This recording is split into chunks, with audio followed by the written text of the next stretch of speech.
नमस्कार लाडक्या बहिणींनो, तुमच्यासाठी एक अत्यंत महत्त्वाची आणि शेवटची संधी आली आहे. मुख्यमंत्री माझी लाडकी बहीण योजनेतून दर महिना 1500 म्हणजेच वर्षाला 18,000 मिळवण्याची सुवर्णसंधी. मुख्यमंत्री माझी लाडकी बहीण योजना ही महाराष्ट्र शासनाची एक क्रांतिकारी योजना आहे, जी महिलांच्या आर्थिक सक्षमीकरणासाठी राबवली जात आहे. या योजनेअंतर्गत पात्र महिलांना दर महिना 1500 थेट त्यांच्या बँक खात्यावर जमा होतात.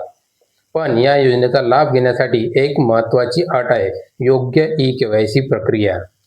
समस्या आणि मागणी.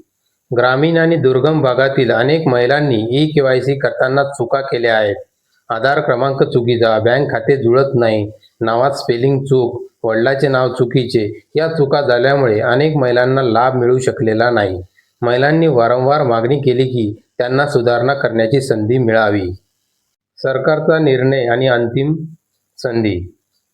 महिला व बालविकास मंत्री अदिती तटकरे यांनी या मागणीला सकारात्मक प्रतिसाद दिला आहे. राज्य सरकारने आता एक अंतिम संधी दिली आहे, ई-केवायसी मधील चुका सुधारण्यासाठी आणि योजनेचा लाभ पुन्हा सुरू करण्यासाठी. अंतिम तारीख 31 डिसेंबर 2025. जर या तारखेपूर्वी सुधारणा केली नाही तर 18,000चा लाभ बंद होऊ शकतो. विशेष सुविधा. ज्या महिलांचे पती किंवा वडील हयात नाहीत, म्हणजेच घटस्फोटित किंवा विधवा महिला, त्यांच्यासाठी पोर्टलवर खास सुविधा उपलब्ध करून देण्यात आली आहे. या महिलांना ई-केवायसी करताना अडचणी येत होत्या, पण आता त्यांच्यासाठी प्रक्रिया सुलभ करण्यात आली आहे.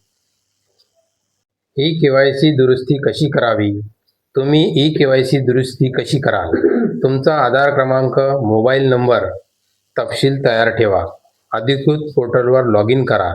ई-केवायसी दुरुस्ती पर्याय निवडा. चुकीची माहिती दुरुस्त करा आणि सबमिट करा. या प्रक्रियेबाबतचा व्हिडिओ खाली डिस्क्रिप्शनमध्ये दिला आहे, तो नक्की पहा. आवाहन आणि प्रेरणा. लाडक्या बहिणींनो, ही योजना तुमच्या आर्थिक सक्षमीकरणासाठी आहे.